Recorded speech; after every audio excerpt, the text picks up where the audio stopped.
皆さんこんにちは、水谷子です。この度滋賀県在住の私が、東京まで出向いてスプーン曲げ体験セミナーを開催させていただくことになりました。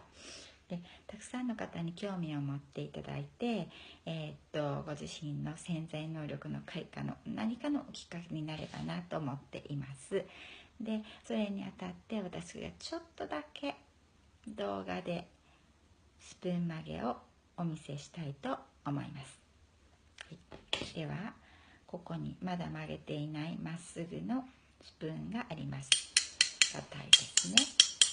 はい、とても硬いです。でこれを一瞬くるっと U の字にしたいと思います。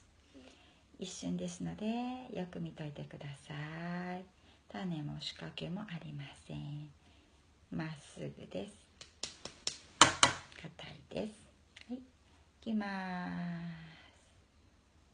す。3、2、1、ヒュッ。はい、いかがですか？